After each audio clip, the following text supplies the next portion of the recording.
Terpantas, terkini dan sahih. Bila-bila masa, di mana jua. Berita di jari. Subscribe YouTube Bulletin TV3.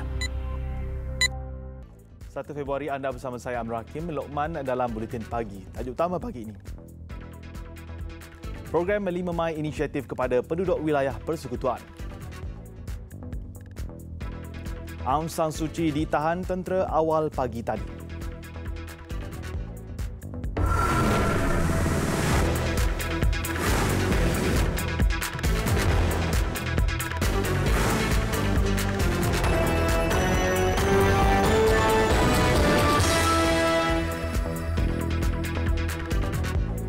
Assalamualaikum dan salam sejahtera.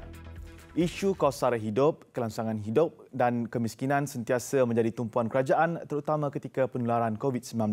Perdana Menteri Tan Sri Muhyiddin Yassin berkata kerajaan melalui Kementerian Wilayah Persekutuan memperkenalkan program kemiskinan bandar 5 Mai. 5 Mai merangkumi program My Jobs at Wilayah, My Grocer at Wilayah, My School Bus at Wilayah, My Medic at Wilayah dan My Food at Wilayah. Tan Sri Muhyiddin Yassin dalam perutusan sepenuh Hari Wilayah Persekutuan 2021 berkata, program yang dilancarkan itu adalah langkah proaktif untuk dimanfaatkan oleh rakyat terutama di wilayah persekutuan. Saya sedar akan realiti kesulitan yang berlaku di kalangan rakyat yang bertungkus lumus membina semula dan meneruskan kehidupan. Sama ada golongan bujang, berkeluarga, golongan kelas menengah, para petugas barisan hadapan, para pelajar dan mahasiswa dan seluruh lapisan masyarakat. Saban hari pihak kerajaan mengikuti dengan rapat keadaan yang berlaku bagi memastikan ikhtiar bantuan dapat disampaikan kepada golongan sasaran. Melalui program 5 Mai, lebih 35,000 orang dan ketua isi rumah serta 331 perumahan kos rendah di Kuala Lumpur akan menerima manfaat. Program My Jobs at Wilayah menyediakan sehingga 3,259 pekerjaan di ibu kota, iaitu 28% lebih tinggi daripada sasaran asal dan inisiatif pengambilan pekerjaan itu adalah meliputi pelbagai sektor dan industri. Inisiatif My School Bus at Wilayah pula telah memberi bantuan kepada seramai 9,704 murid di 67 kawasan perumahan awam kos rendah yang melibatkan 94 pengendali bas sekolah. My Medic at Wilayah pula adalah perkhidmatan klinik bergerak yang menyediakan perkhidmatan rawatan kesihatan asas secara percuma kepada warga kota yang kurang berkemampuan di kawasan perumahan kos rendah di Kuala Lumpur. Manakala My Grocer at Wilayah pula adalah inisiatif yang berkonsepkan pasar bergerak ke kawasan perumahan kos rendah. Golongan sasaran boleh mendapatkan barang basah dan keperluan harian pada harga 5 hingga 20% lebih murah daripada harga di pasar awam. My Food at Wilayah pula adalah konsep bantuan bakul makanan yang berisi keperluan harian kepada golongan miskin bandar dan kini telah memanfaatkan seramai 32,000 ketua isi rumah di Kuala Lumpur. Sebagai usaha memastikan tiada berlaku keciciran untuk individu yang layak, Kementerian Wilayah Persekutuan akan meneliti semula sasaran penerima bantuan. Sepenuh Hari Wilayah Persekutuan, Tan Sri Muhyiddin turut mengumumkan pengagihan 5,750 kampik beras percuma setiap minggu kepada keluarga B40 di Kuala Lumpur, Putrajaya dan Labuan.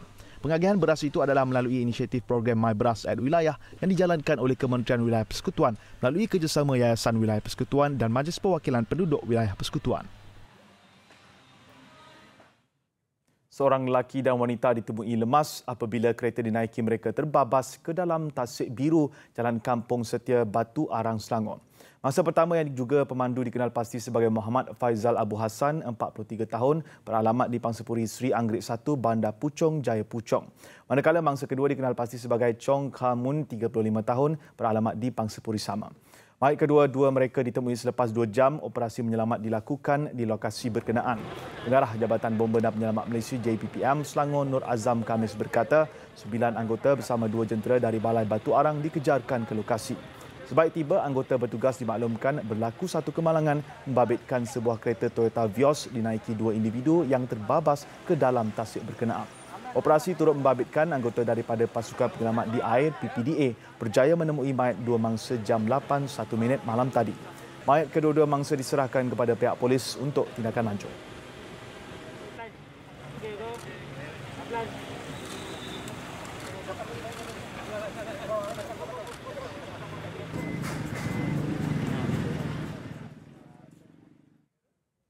Kementerian Kesihatan memerlukan 11,280 petugas kesihatan tambahan dalam usaha menangani pandemik COVID-19.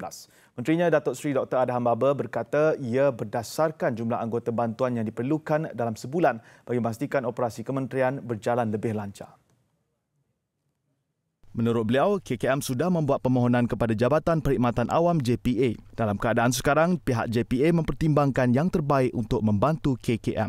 Datuk Seri Dr. Adham berkata berdasarkan anggaran keperluan anggota tambahan sebulan, KKM memerlukan 6,075 jururawat, 900 penolong pegawai perubatan, 750 pegawai kesihatan persekitaran PKP dan penolong pegawai kesihatan persekitaran PPKP serta 600 pakar. Katanya KKM turut memerlukan 600 pembantu kesihatan awam, 480 pegawai perubatan, 450 pemandu, 450 pemandu KKM dan 375 juru teknologi makmal perubatan.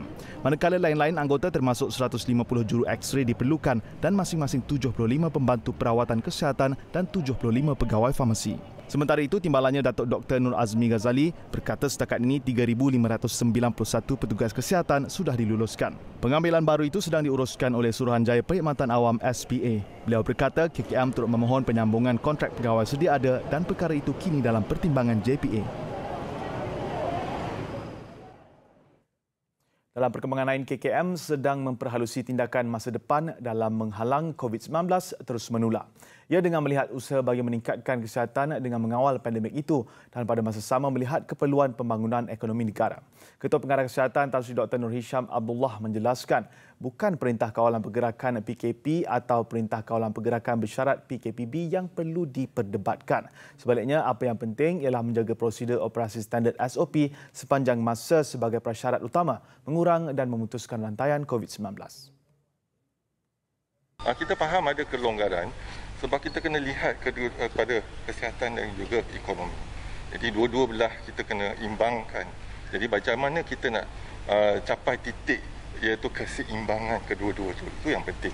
Jadi sebab kita boleh kawal kes dan juga kita boleh menjalankan ekonomi, inilah yang penting. Tapi yang kalau kita lihat apa yang penting bukan PKP ataupun PKPB. Apa yang penting ialah kepatuhan kepada SOP.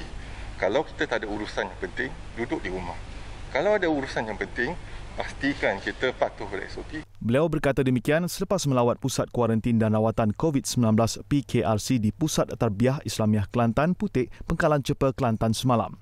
Mengulas kemungkinan PKP yang tamat 4 Februari ini akan dilanjutkan, Tan Sri Dr. Nur Hisham berkata perkara itu akan dibincangkan KKM dan Majlis Keselamatan Negara MKN. Jelasnya sejak pelaksanaan PKP pertama pada Mac tahun lalu, tugas KKM ialah memberikan nasihat dan juga cadangan kepada MKN untuk melaksanakan tindakan yang sewajarnya selain perlu mengimbangi dari segi kesihatan dan ekonomi. Dalam pada itu, KKM berpuas hati dengan persediaan bagi menempatkan pesakit COVID-19 di Kelantan, namun berhasrat mahu menambah keperluan kaki tangan khususnya yang bertugas di unit rawatan rapi ICU. Ketua Pengarah Kesihatan Tan Sri Dr. Nur Hisham Abdullah berkata, Hospital Sultan Ismail Petra di Kuala Krai contohnya memerlukan peralatan dan kaki tangan terdiri daripada jururawat yang terlatih. Alhamdulillah, kalau kita lihat sekarang ni, setiap hospital yang kita ada memang mempunyai keupayaan untuk merawat pesakit-pesakit COVID-19, tapi kita kena pertingkatkan lagi sumber manusia dan juga peralatan-peralatan. Jadi kesiapsiagaan itu terbaik di negeri Kelantan. KKM juga kata beliau tidak berhasrat menambah jumlah PKRC di Kelantan buat masa ini kerana pusat yang ada kini masih terdapat kekosongan. Namun sekiranya pesakit bertambah, pihaknya akan menambah PKRC di daerah lain yang memerlukan. Kemarin beliau turut melawat Hospital Kuala Krai Lama dan Hospital Sultan Ismail Petra di Kuala Krai. Sementara itu, Tan Sri Dr. Nur Hisham menegaskan sebarang bentuk perubatan Islam dan tradisional bagi merawat pesakit COVID-19 perlu dibuktikan keberkesanan sebagaimana penggunaan vaksin bagi pesakit. Kalau kita nak gunakan perubatan Islam ataupun perubatan tradisional, kita mesti berdasarkan pada dalih-dalih yang kukuh dan bukti-bukti yang kita boleh guna pakai dan kajian-kajian. Jadi contohnya kita menggunakan vaksin. Vaksin pun perlukan kajian fasa klinikal yang ketiga baru kita boleh lihat kesan samping dan keberkesanan vaksin tersebut. Sama juga dengan ubat-ubatan. Jadi kita kena laksanakan kajian dulu. Sebelum ini, Timbalan Exco Kerajaan Tempatan dan Kesihatan Kelantan, Hilmi Abdullah, dilapor mencadangkan selain rawatan moden, perubatan secara Islam juga boleh digunakan sebagai alternatif untuk dipertimbangkan oleh kerajaan bagi merawat pesakit COVID-19. Polis Johor akan menambah jumlah pasukan pemantau pematuhan prosedur operasi standard SOP termasuk individu yang menjalani kuarantin di rumah.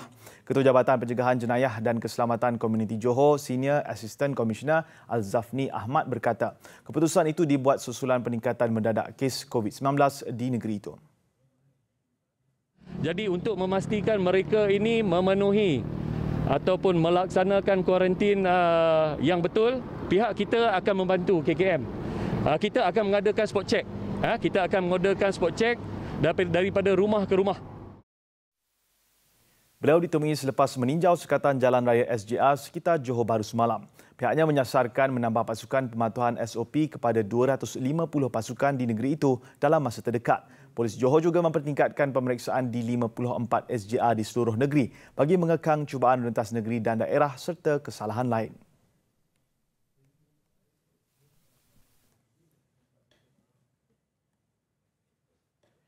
10 keluarga berdepan detik cemas selepas berlaku kejadian puting beliung di Kampung Kuala Balong, Tawau, Sabah semalam. Kejadian kira-kira jam 3 petang itu menyebabkan beberapa buah rumah kayu yang dibina di tepi pantai mengalami kerosakan. Detik cemas yang berlaku di kampung itu berjaya dirakam menggunakan telefon bimbit milik salah seorang mangsa. Selain menerbangkan atap rumah, puting beliung berkenaan turut menumbangkan beberapa pokok. 3 buah rumah mengalami kerosakan akibat kejadian yang berlarutan 20 minit sebelum ianya bergerak ke kawasan perairan. Angin dikatakan bermula dari kawasan darat yang bergerak ke kawasan perkampungan terpencil itu yang mempunyai 30 buah rumah. Tiada sebarang kecederaan dilaporkan. Dia dari arah darat sana, dia dari atas berpusing-pusing. Kami pun panik sudah tidak tahu mau buat apa. Langsung ambil anak, angkat, bawa turun, berkumpul lah di sini. Di sinilah kami ni semua. Yaitu zeng-zeng tu terbang tu semua keluar. Selepas solat asar lah. Selepas asar begitu. Angin tu cara tiba-tiba siapa? Dia dari arah darat nih. Dari arah darat tu dia rempuh. Lepas tu dia tiba-tiba berhenti sekejap, dia tendang balik lagi tu. Kali kedua tu memang teruk lah sudah angin tu, teruk. Dia angin puting beliung? Dia memang angin puting beliung lah. Ya. Waktu kejadian kita di mana? Paksa masa pertama kejadian itu saya di dalam rumah. Tiba-tiba macam keadaan tidak selamat, saya bawa anak bini keluar. Keluar berlindung di rumah bawah kolong rumah ketua kampung tu. Kami di sini mau dekat 30 tahun sudah lebih, tidak ada kejadian. Baru pertama kali itu hari yang berlaku. Sementara itu, Ahli Dewan Undangan Negeri Adun Apas, Datuk Nizam Abu Bakar Titingan turut melawat dan meninjau sendiri kerosakan akibat kejadian itu. Saya berkesempatan untuk melihat sendiri rumah-rumah yang ditimpa bencana seperti di kawasan Kuala Balong ini. Terdapat 3 buah rumah yang telah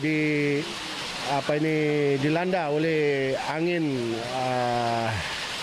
puting beliung, ya, yang telah merosakkan, angin kuat yang telah merosakkan atap ataupun bumbung rumah. Dan alhamdulillah hari ini saya melihat sendiri dan saya telah memberi komitmen untuk membantu mereka ini agar kerusakan ini dapat dibaiki dengan segera. Lebih 200 pengusaha bot nelayan Zon C di Kuala Kedah merayu kepada Agensi Penguatkuasaan Maritim Malaysia APMM tidak melakukan penahanan nelayan yang gagal memperbaharui pas lawatan kerja sementara PLKS. Pengerusi Pertubuhan Pemilik Bot Ikan Negeri Kedah, Toh Sang Chai berkata ahlinya menanggung kerugian ratusan ribu ringgit sejak pelaksanaan Perintah Kawalan Pergerakan PKP bermula tahun lalu. Dengan ini memohon jasa baik APMM supaya boleh menangguhkan operasi tangkapan kru asing, negara asing sementara dan bagikan satu tempoh masa yang tidak kurang dari 6 bulan. Kerana proses PLKS di Jabatan Immigration di negeri Kedah perlu mengambil masa yang panjang dan tidak dapat dijangkai termasuk proses pengesahan pasport dan cop visa yang sekarang ada yang kesan you tahu lah masa ni semua pun lapak Semua pun depan ni ada yang masuk lubang-lubang mana lah. Pasal ke dalam negara harus dibuat terlebih dahulu sebelum siapkan PLKS. Pembaharuan PLKS katanya tidak diperbaharui dalam tempoh PKP kerana kebanyakan pejabat berkaitan tidak beroperasi seperti biasa. Pihaknya juga berhadapan kesukaran mendapatkan pekerja tempatan kerana perlu berada di tengah lautan antara 5 hingga 6 hari. Jika keadaan itu berlarutan, beliau menjangkakan harga ikan akan terus naik kesan dari hasil tangkapan yang semakin berkurangan. Seorang lelaki yang dipetua sebuah pertubuhan ditahan selepas dikesan melakukan rondaan dengan menggunakan identiti menyerupai pegawai polis di sebuah taman perumahan di Kajang 3 hari lalu. Ketua Polis Daerah Kajang ACP Muhammad Zaid Hassan berkata lelaki berusia pertengahan 40-an itu ditahan bagi membantu siasatan terhadap pertubuhan itu. Tangkapan itu jelas beliau dilakukan susulan satu laporan polis yang dibuat oleh seorang pegawai kanan polis dari Ibu Pejabat Polis Daerah IPD Kajang. Ia susulan pula beberapa gambar dan rakaman video menerusi aplikasi WhatsApp menunjukkan beberapa individu menjalankan tugas rondaan menggunakan identiti menyerupai pegawai polis. Beliau berkata laporan polis itu ekoran isu yang dibangkitkan pihak tertentu berhubung tindakan ahli pertubuhan terbabit yang dikatakan bertindak sendirian tanpa seliaan Polis Diraja Malaysia PDRM. Suspek adalah individu yang dilihat dalam gambar dan rakaman video yang tular. Pakaian seragam pertubuhan yang digunakan turut dirampas. Kes disiasat mengikut Seksyen 89(C) Akta Polis, Seksyen 25 Akta Kesalahan Kecil dan Seksyen 26 Akta Rukun Tetangga. Polis juga sedang mengesan ahli pertubuhan itu untuk membantu siasatan. Sebarang maklumat lanjut boleh hubungi mana-mana balai polis berdekatan atau pegawai penyiasat kes Inspektor Nur Azwan di talian tertera. Disangkakan pergi ke rumah kawan, rupanya terperangkap dalam perigi buta sedalam 4.5 meter. Itu nasib yang dialami seorang pemuda Kamarul Zaman Muhammad Ali, 28 tahun di Damansara Alif, Johor Bahru. Mangsa dilaporkan terjatuh ke dalam perigi dalam kawasan berluka di tepi lebuh raya Pasir Gudang, Perling, kira-kira jam 5 pagi kemarin. Kamarul Zaman bernasib baik kerana bapa mangsa berjaya menemuinya dalam perigi berkenaan dan menghubungi polis serta pasukan bomba. Menurut Komander Operasi Balai Bomba dan Penyelamat Lakin Muhammad Rafi Saring, 10 anggota bersama sebuah jentera dikejarkan ke lokasi kejadian sebaik menerima panggilan jam 11.20 pagi semalam. Anggota bomba menggunakan tangga dan tali untuk membawa keluar mangsa yang dalam keadaan lemah dan berlumuran lumpur sebelum diserahkan kepada petugas kesihatan untuk tindakan seterusnya. Mangsa yang hanya mengalami kecederaan ringan dihantar ke Hospital Sultanah Aminah HSA untuk rawatan.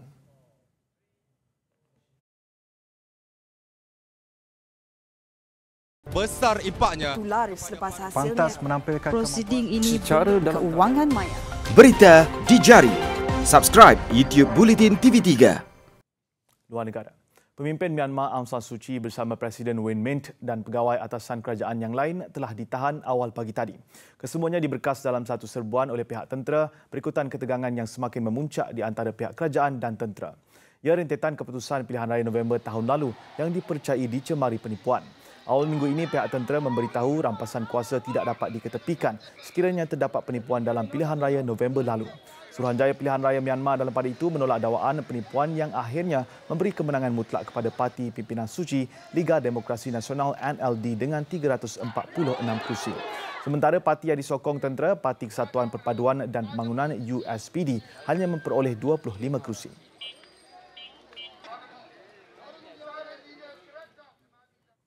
Gelembung perjalanan New Zealand dan Australia akan dikembalikan. Perkara itu diumum pihak berkuasa kesihatan Australia dengan membenarkan rakyat New Zealand memasuki negara itu tanpa perlu melalui tempoh kuarantin COVID-19. Bagaimanapun, sebagai langkah waspada, pelancong perlu menjalani saringan kesihatan lebih ketat dan disahkan sihat sepenuhnya. Terma perjalanan bebas kuarantin digantung minggu lalu, ekoran kes baru pandemik dikesan di New Zealand membabitkan penularan varian baru dari Afrika Selatan yang mencatatkan peningkatan mendadak dalam komuniti.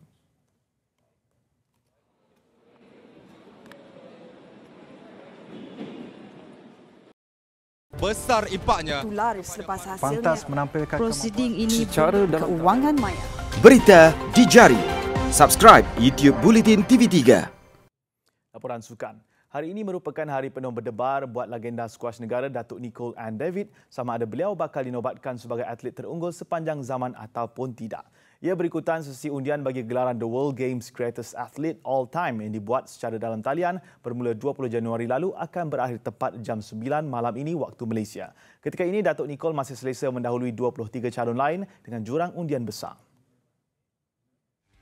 Bekas Ratu Squash Negara Datuk Nicole David merupakan wakil tunggal dari rantau Asia dalam buruan anugerah atlet terunggul sepanjang zaman Sukan Dunia anjuran The World Games. Pemegang tahta pemain nombor 1 dunia squash wanita selama 9 tahun kelahiran Pulau Pinang berusia 37 tahun itu sedang bersaing dalam undian dalam talian dengan 23 calon lain mewakili sukan masing-masing dalam sejarah 40 tahun. Semua sukan berkenaan bermula 1981 hingga 2017. Undian bermula 20 Januari lalu dengan pemenang gelaran tersebut akan diumumkan hari ini sebaik undian tamat jam 9 malam. Ketika ini, Datuk Nicole masih selesa mendahului carta undian dengan melebihi 305,000 undi berbanding pencabar terdekat iaitu bekas juara Tug of War James Keogh dari Ireland yang mengekori dengan undian melebihi 110,000. Datuk Nicole memulakan karier dalam sukan squash seawal usia 12 tahun dan bersara sepenuhnya dari pentas antarabangsa pada 2019. Kesemua atlet dicalonkan Persekutuan Dunia Sukan masing-masing berdasarkan kelayakan dan pencapaian hebat yang digapai sepanjang karier mereka. Badminton Jelajah Dunia akhir BWF di Bangkok. Ada kejutan pada perlawanan akhir apabila kejuaraan lelaki dan wanita menjadi milik pemain Denmark Anders Antonsen dan Tai Tzu Ying dari Taiwan.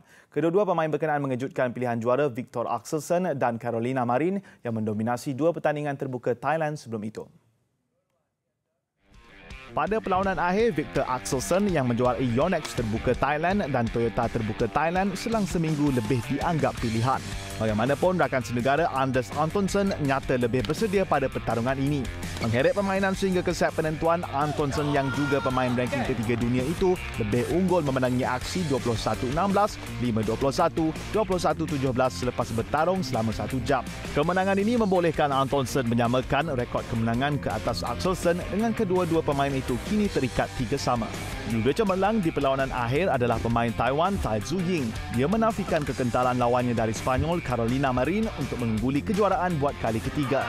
Sekalipun tewas set pertama 14-21, Tzu Ying berjaya bangkit pada 2 set berikutnya dengan kemenangan 21-8 dan 21-19. Acara bergu lelaki juga diungguli Taiwan menerusi gandengan Li Yang Wang Chilin. Mereka menundukkan gandengan veteran dari Indonesia Muhammad Ahsan Hendra Setiawan dalam permainan mendebarkan straight set 21-17, 23-21. Ini adalah kejuaraan ketiga secara berturut-turut buat gandengan ini di Bangkok. Acara bergu wanita pula menemukan sesama sendiri dua bergu Korea Selatan. Perlawanan yang berlanjutan ke set penentuan memihak Lee So-hee dan Shin Seong-chan yang menewaskan Kim So-young, Kong Ki-yong 15-21, 26-24, 21-19. Manakala dalam acara bergu campuran, gandingan tuan rumah Dechapol Pawara Nukroh dan Sapsiri Terat Tanachai tiada tandingan untuk merangkul satu lagi trofi kejuaraan di halaman sendiri. Sekalipun turut diheret beraksi sehingga ke rubber set, mereka berjaya juga menjinakkan gandingan Korea So Sung Choi, Chae Yu Jung dengan kemenangan 21-18, 8-21 dan 21-8. Sekian Buletin Pagi. Sama-sama kita putuskan rantaian COVID-19, hargai pengorbanan petugas barisan hadapan. Kita jaga kita. Dengan itu, salam hormat. Assalamualaikum.